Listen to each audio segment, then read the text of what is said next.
réglage des boutons du haut. Les deux premiers boutons rouges à régler tout de suite et ne plus jamais y toucher jusqu'à la fin de la manipulation sera les deux petits boutons rouges du milieu à tourner à fond à gauche.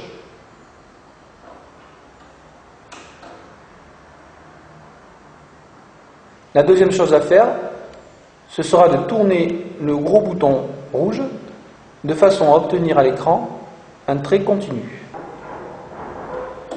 En tournant le bouton, nous constatons l'accélération du mouvement du point jusqu'à obtenir un trait fixe continu à l'écran. Si besoin, recentrer le trait au milieu de l'écran à l'aide du premier bouton rouge.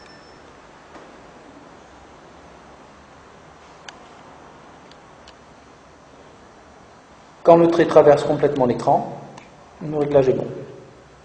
Maintenant, il nous reste à régler la partie basse des boutons. Donc le bouton blanc YA que l'on appuie, si on a branché le fil, dans l'entrée jaune.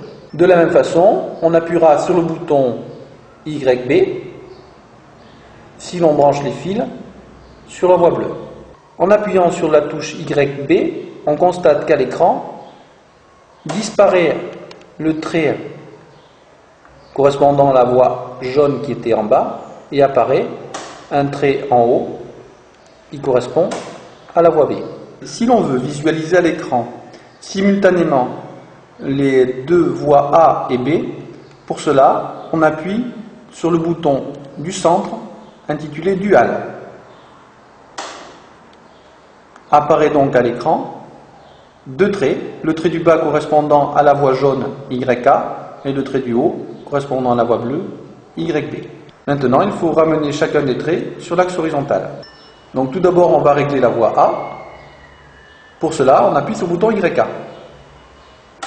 Bien sûr, reste à l'écran uniquement le trait correspondant à la voie A.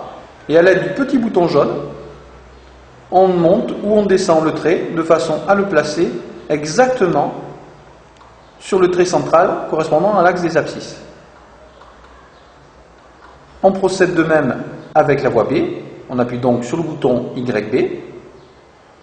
Disparaît de l'écran le trait correspondant à la voie A. Et à l'aide du petit bouton bleu, comme tout à l'heure, nous allons descendre ou monter le trait bleu, le trait de la voie B, pour le ramener sur l'axe du centre, l'axe des abscisses. L'oscilloscope est maintenant réglé et prêt à être branché sur le circuit. La première chose à faire pour observer la tension, c'est de remonter les deux curseurs qu'on avait mis en bas au début en position centrale, pour la voie A et pour la voie B. Dans un premier temps, on constate avec inquiétude qu'on n'obtient plus rien à l'écran. La seule façon d'obtenir quelque chose à l'écran, ce sera de bouger le gros bouton jaune jusqu'à ce qu'on obtienne quelque chose qui rentre dans l'écran. On ne s'arrêtera pas tant que la sinusoïde n'est pas complètement rentrée dans l'écran. Il faudra bien évidemment noter la position du bouton, ici, sur 1 volt pour une division. Donc chaque petit carreau équivaudra à 1 volt.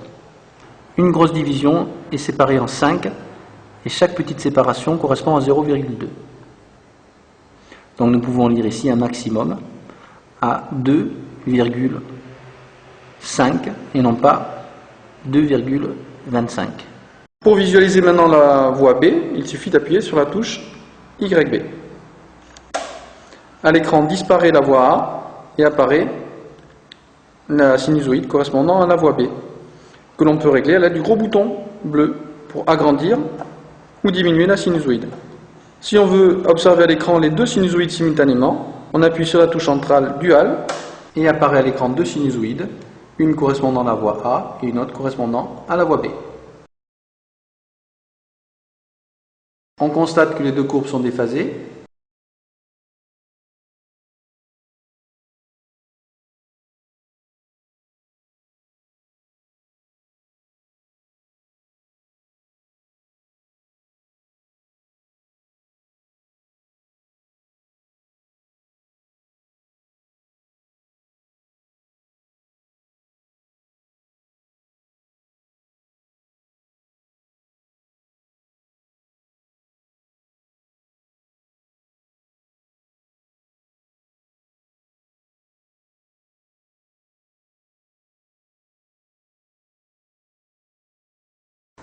Dans ce cas-là, on constate que nos deux courbes sont en phase. En effet, les maximums sont l'un sous l'autre.